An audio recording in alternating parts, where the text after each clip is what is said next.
Hello बच्चों, स्वागत है आपका मेरा इस यूट्यूब चैनल पे। आज हम क्लास 8 का चैप्टर नंबर 3 ज्योग्राफी का मिनरल एंड पावर रिसोर्सेज के क्वेश्चन आंसर डिस्कस करेंगे। जिन क्वेश्चन आंसर को डिस्कस करने के बाद आपको ये पूरा चैप्टर क्लियर हो जाएगा कि इस पूरे चैप्टर में है क्या, इसकी सारी टर्म्स आपको क्लियर हो जाएंगी। तो हमारे साथ वीडियो के एंड तक बने रहिएगा। क्वेश्चन नंबर 1 है, name any 3 common minerals used by you every day. अब आपको ऐसे कोई 3 कॉमन मिनरल्स बताने हैं जो आप रोज़ में इस्तेमाल करते हैं। तो इसका आंसर है गोल्ड या फिर सिल्वर या कॉपर। ये 3 कॉमन मिनरल्स हैं जो हम रोज़मर्रा में अपने इस्तेमाल करते ही हैं। अब हिंदी मीडियम वाले बच्चे देखें क्वेश्चन को कि प्रतिदिन आपके उपयोग में आने वाले 3 सामान्य खनिजों के नाम बताएंगे। तो उसमें से है जैसे कि लोहा, नमक, ग्रेफाइट, सोना, चांदी आदि और भी हो सकते हैं खनिज जो कि हम डेली यूज़ में इस्तेमाल करते हैं। नेक्स्ट क्वेश्चन है, what is an ore, where are the ores of metallic minerals generally located. अभी ओर्स होती क्या है? ओर्स ऐसे पत्थर हैं, ऐसी रॉक्स हैं जिनमें बहुत ज़्यादा मिनरल कंटेंट पाया जाता है, प्लस इनको हम खनन करके निकालते हैं, मतलब ज़मीन को खोद के जो हम निकालते हैं उन्हें हम ओर बोलते हैं।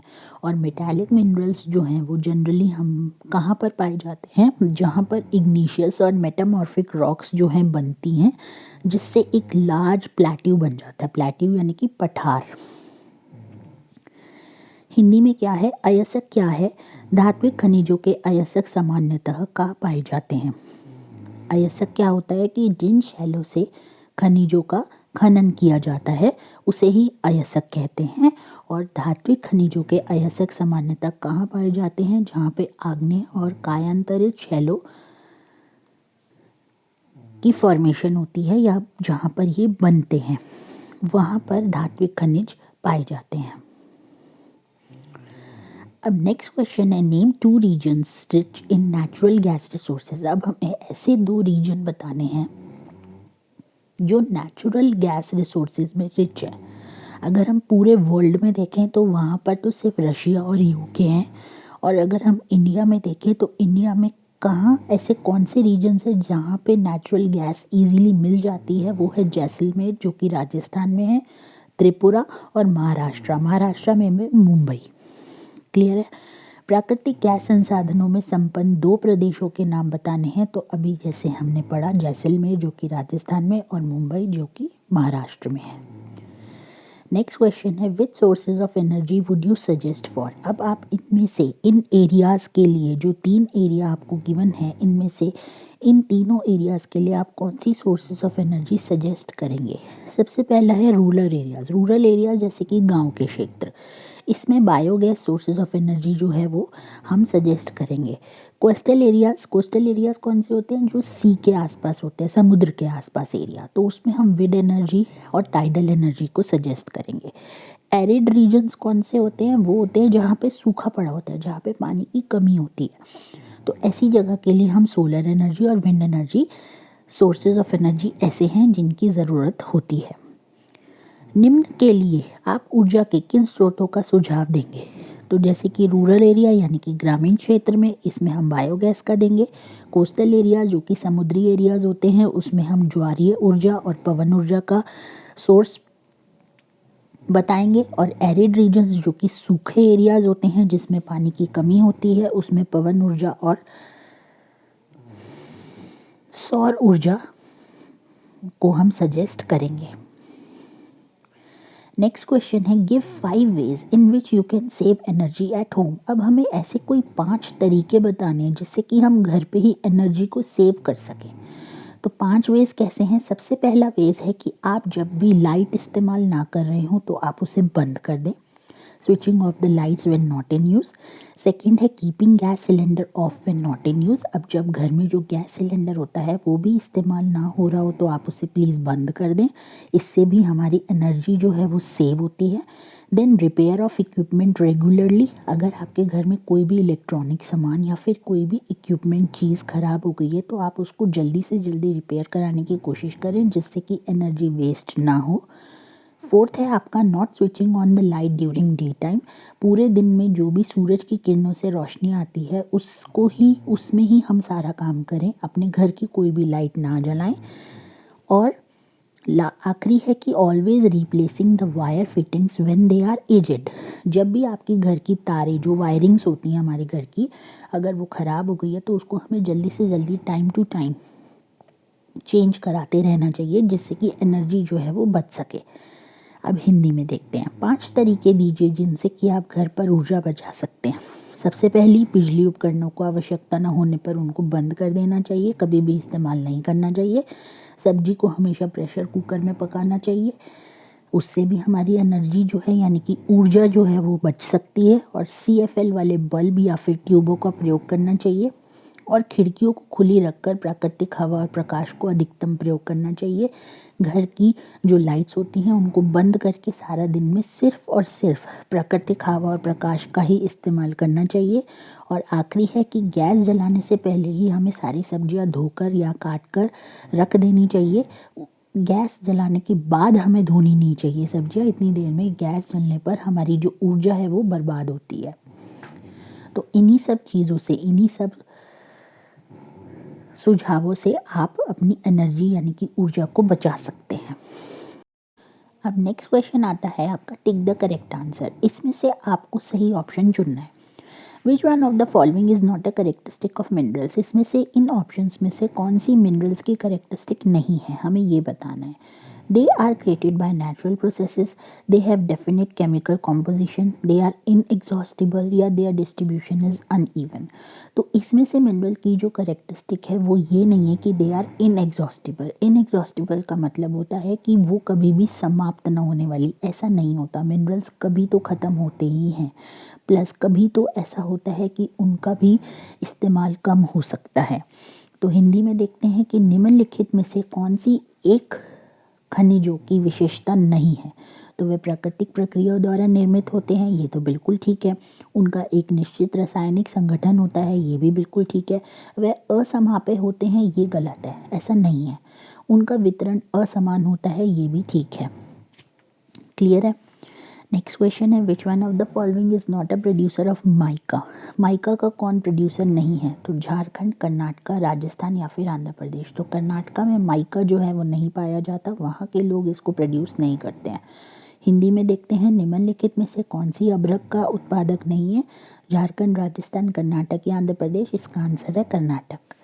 नेक्स्ट क्वेश्चन है which one of the following is the leading producer of copper in the world. पूरे वर्ल्ड में कॉपर का लीडिंग प्रोड्यूसर कौन है? बोलिनिया, घाना, चिली या फिर जिम्बाब्वे। तो चिली एक जगह है जिसमें सबसे ज़्यादा कॉपर प्रोड्यूस होता है। निम्नलिखित में से कौन से विश्व में तांबे का अग्रणी उत्पादक है? वो है चिली। नेक्स्ट क्वेश्चन है which one of the following practices will not consume या फिर conserve LPG in your kitchen. ऐसी कौन सी प्रैक्टिसेस है, ऐसी कौन सी चीज़ करने से आपकी LPG जो है वो कंजर्व नहीं होगी यानी कि बचेगी नहीं। सबसे पहला है soaking the dal for some time before cooking it, मतलब कि आप दाल को भिगो कर रख दें कुछ समय से पहले पकाने के। दूसरा है cooking food in a pressure cooker, अगर आप खाने को प्रेशर कुकर में पकाते हैं। Keeping the vegetables chopped before lighting the gas for cooking, आप कुकिंग करने से पहले, सब्जियों को पकाने से पहले ही उसको वेजिटेबल्स को काट कर रखें। Cooking food in an open pan kept on low flame, या फिर अगर आप खाने को पकाएं एक ओपन पैन में और उसको हल्की आंच पे पकाएं, तो इससे आपकी LPG जो है वो कंजर्व नहीं होगी। क्योंकि अगर आपने लो फ्लेम पे ओपन पैन को रखा तो वो काफ़ी देर तक पकता रहेगा और उससे आपकी एनर्जी जो है, ऊर्जा बहुत जल्दी ख़त्म होती है, उससे आपकी LPG नहीं बच सकती। हिंदी में देखते हैं निम्नलिखित प्रक्रियाओं में से कौन सी आपके रसोई घर में द्रवित पेट्रोलियम गैस यानी कि LPG जो होती है उसको वो संरक्षित नहीं करेगी। सबसे पहला, पकाने से पहले दाल को कुछ समय के लिए भिगोना, इससे तो कोई हमारी LPG का लेना देना है ही नहीं। प्रेशर कुकर में खाना पीना पकाना, तो प्रेशर कुकर में भी अगर आप पकाते हैं खाना तो उससे भी आपकी LPG जो है वो ज़्यादा खर्च नहीं होती है, मतलब बच जाती है।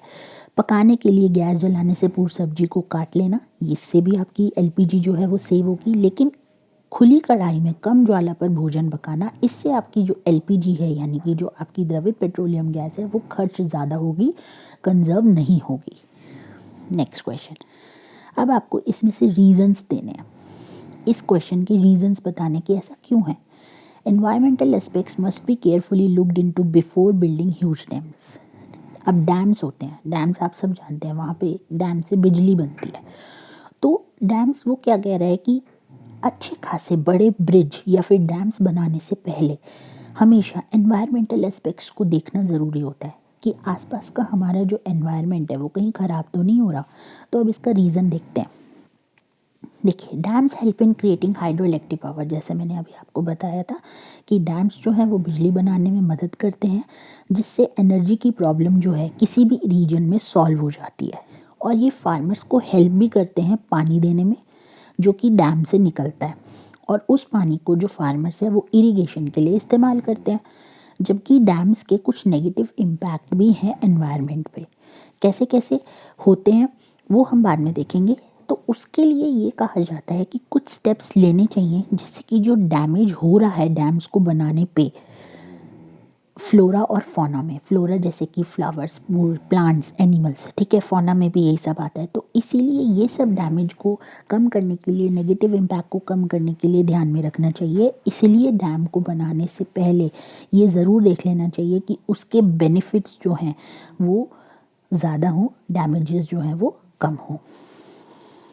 अब हिंदी में देखते हैं कि बड़े बांधों के निर्माण के पूर्व पर्यावरणीय पहलुओं को ध्यानपूर्वक देखना चाहिए। बिल्कुल देखना चाहिए, क्योंकि बड़े पैमाने पर अगर नहीं देखा जाता तो इसका क्या मतलब है, वो हमारा जो वातावरण है वो कैसे अशुद्ध हो रहा है डैम को बनाने से, बड़े बांधों को बनाने से, कि बड़े पैमाने पर वनों को काटा जाता है, तब बड़े बांध बनाए जाते हैं, बहुत बड़ा क्षेत्र जलमग्न हो जाता है और स्थानीय स्तर पर भूकंप, भूस्खलन का खतरा बढ़ जाता है। और जो रहने वाली जगहें होती हैं वहाँ पे भूकंप ज़्यादा आने लगते हैं, और भूस्खलन होता है जब ज़मीन खिसक जाती है, तो उस चीज़ों का खतरा जो है वो बहुत ज़्यादा बढ़ जाता है।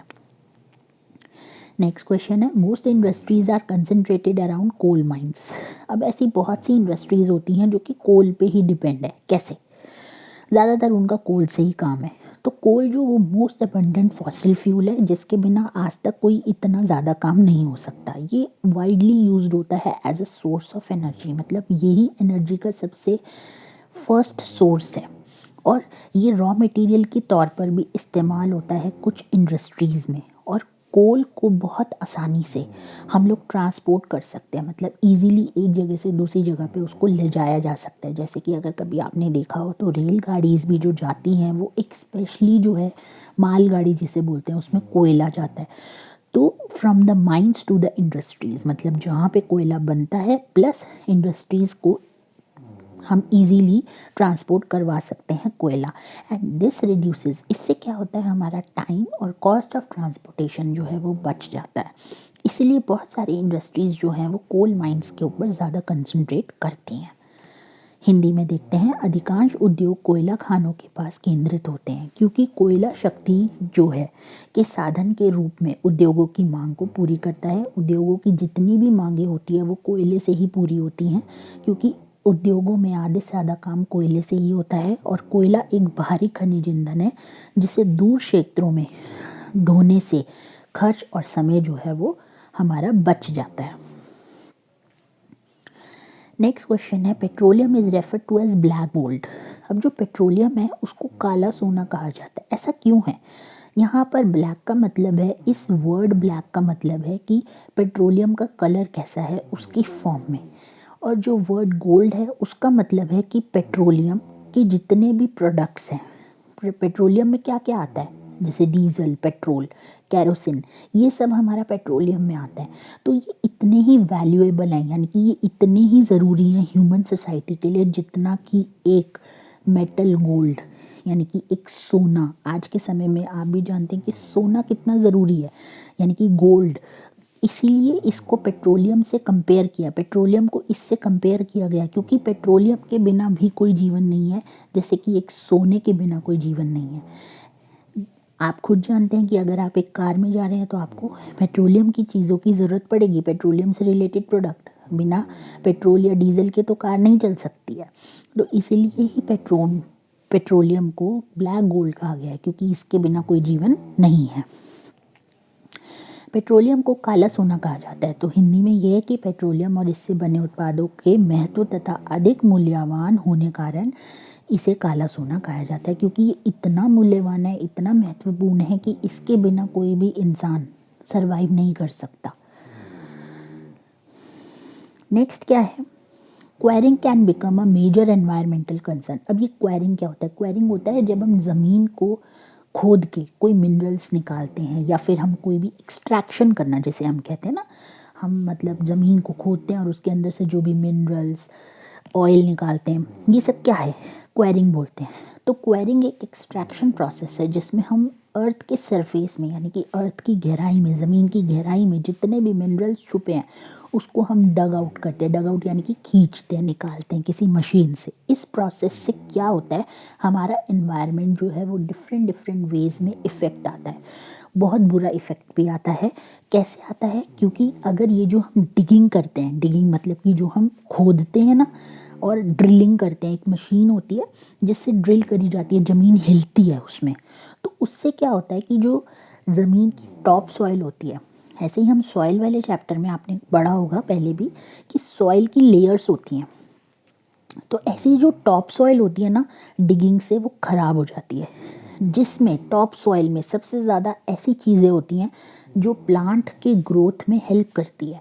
तो जब हम डिगिंग करते हैं तो वो जो ज़मीन की जो टॉप सॉइल होती है ना, वो ख़राब हो जाती है, वो डिस्ट्रॉय हो जाती है। अब जब वो डिस्ट्रॉय हो जाएगी तो हम उसको प्लांट ग्रोथ में कैसे इस्तेमाल करेंगे? किसी भी पौधे को उगाने में हम उसको कैसे इस्तेमाल करेंगे जब वो डिस्ट्रॉय हो जाएगी? तो इस और क्या क्या होता है इससे बुरा? उससे ये होता है कि नॉइज़ पोल्यूशन भी फैलता है, क्योंकि जो वो मशीन जिससे ज़मीन खोदी जाती है उसकी आवाज़ बहुत तेज़ होती है, और नियर बाय बिल्डिंग्स को भी वो डैमेज कर सकती है, जैसे कि डैम्स को भी डैमेज कर सकती है। थोड़ा इनफैक्ट अर्थक्वेक तक आ जाते हैं, मतलब इतना ज़्यादा ज़मीन हिल जाती है क्वायरिंग से।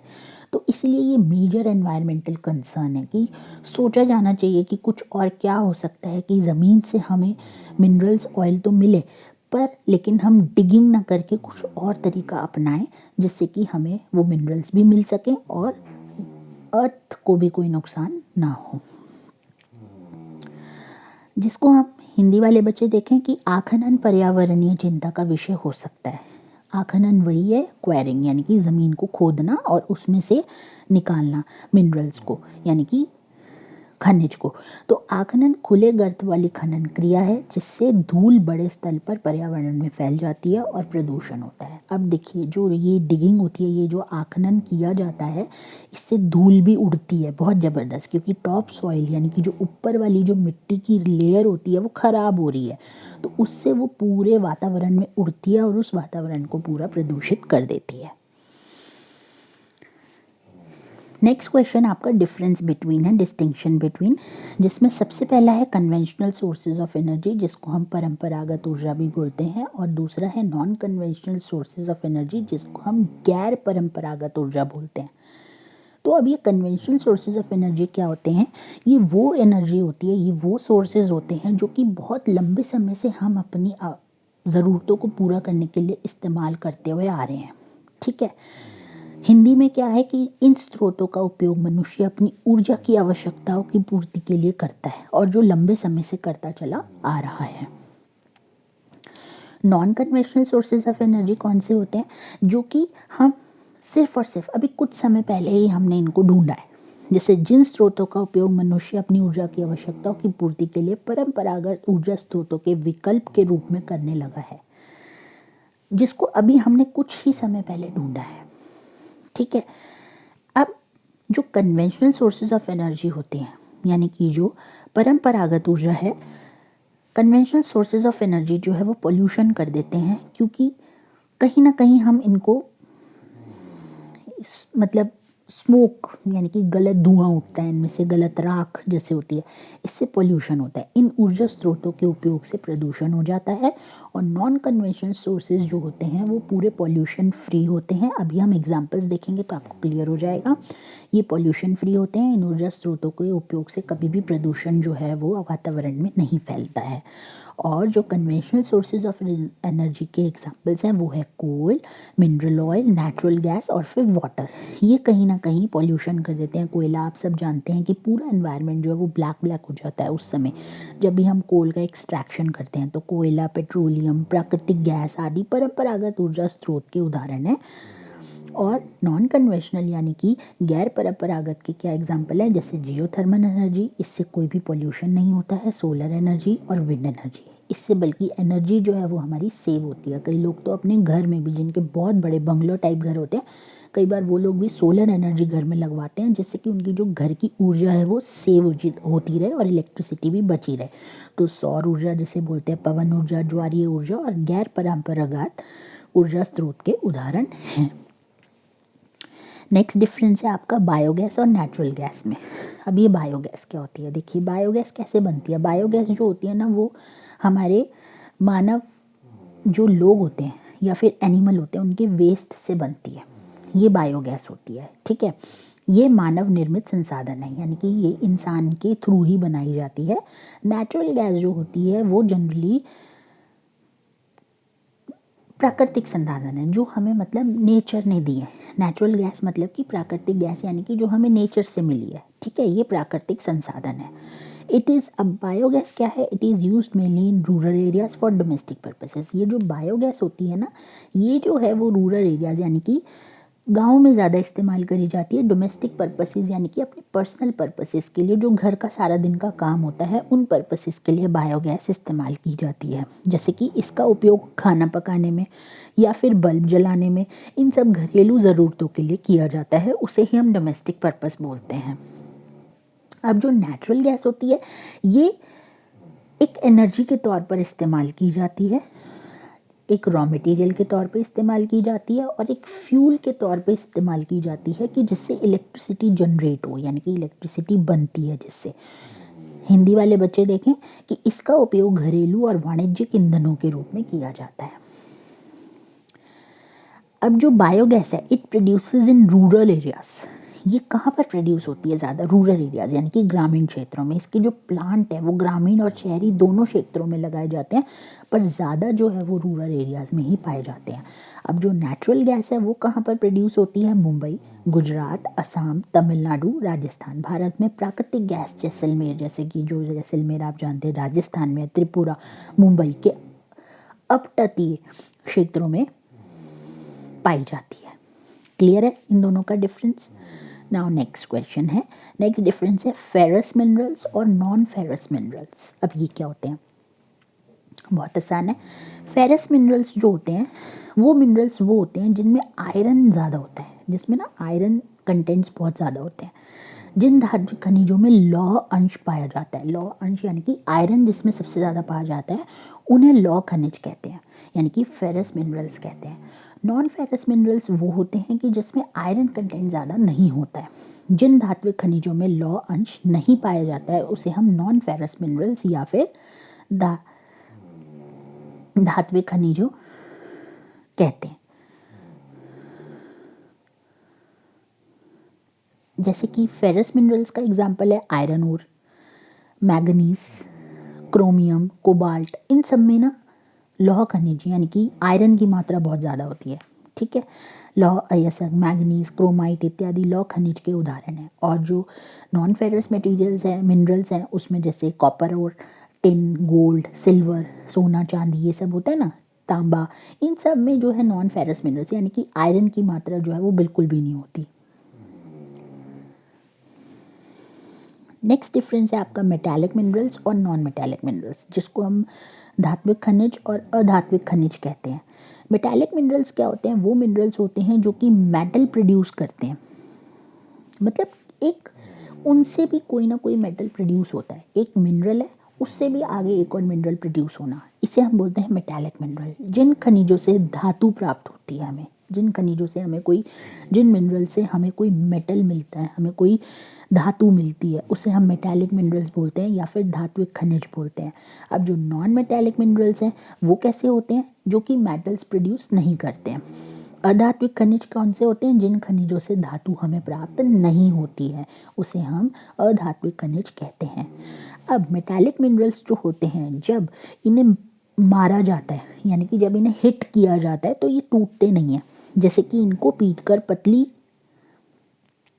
कादरों के रूप में परिवर्तित किया जा सकता है, इनको एक आकार दिया जा सकता है। मतलब जब आप इसको हिट करते हैं तो ये टूटते नहीं हैं, मेटालिक मिनरल्स यानी कि धात्विक खनिज। लेकिन जो अधात्विक खनिज होते हैं, यानी कि जो नॉन मेटालिक मिनरल्स होते हैं, जब इनको पीटा जाता है या फिर इनको हिट किया जाता है तो ये टूट जाते हैं। मेटालिक मिनरल्स जो हैं, they are often hard and have shine. अब देखो, मेटालिक मिनरल्स जो हैं इसमें ना बहुत हार्ड होते हैं, क्योंकि अभी जैसे हमने पढ़ा ना कि ये अगर हम इनको हिट करें तो ये टूटते नहीं हैं, क्योंकि ये बहुत हार्ड होते हैं और इनमें ना एक चमक होती है, ये बहुत शाइन करते हैं। और जो नॉन मेटालिक मिनरल्स होते हैं वो ना ही हार्ड होते हैं और ना ही उनमें कोई उनकी चमक होती है, यानी कि शाइन भी नहीं होती है। जैसे कि मेटालिक मिनरल्स का एग्जांपल है कि iron ore, copper, aluminium, tin, silver and gold. जैसे कि मैग्नीज, सोना, चांदी, ये सब हमारे मेटालिक में आते हैं। क्योंकि देखिए, आप इनको कितना भी मारेंगे या इनको कितना भी हिट करेंगे, इसको आप कोई भी आकार दे सकते हैं पर इनको तोड़ नहीं सकते हैं। लेकिन ये जो नॉन मेटालिक हैं वो क्या हैं, जैसे कि सल्फर, कोल, पेट्रोलियम, आपने खुद देखा होगा, माइका, सॉल्ट, इन सबको आपको तोड़ना ही पड़ता है, क्योंकि आपको अलग अलग उसमें अलग अलग टुकड़ों में कहीं ना कहीं भेजना होता है। जैसे संगमरमर के पत्थर आपने सुने होंगे, कोयला, पेट्रोलियम, ये सब क्या है, ये आध्यात्मिक खनिज है, क्योंकि ये जो हैं इनको हार्ड नहीं होते और इनमें कोई शाइनिंग भी नहीं होती, ना ही अगर हम इनको मारें तो ये टूट भी सकते हैं। तो ये थे आपके मेटालिक मिनरल्स और नॉन मेटालिक मिनरल्स में डिफरेंस। ये था आपका चैप्टर नंबर 3 ज्योग्राफी का, क्लास 8 का। इसके क्वेश्चन आंसर से आपको पूरे चैप्टर की एक एक टर्म समझ में आ गई होगी। अगर आपको कोई भी डाउट है तो आप मुझे नीचे कमेंट सेक्शन में लिख के बता सकते हैं।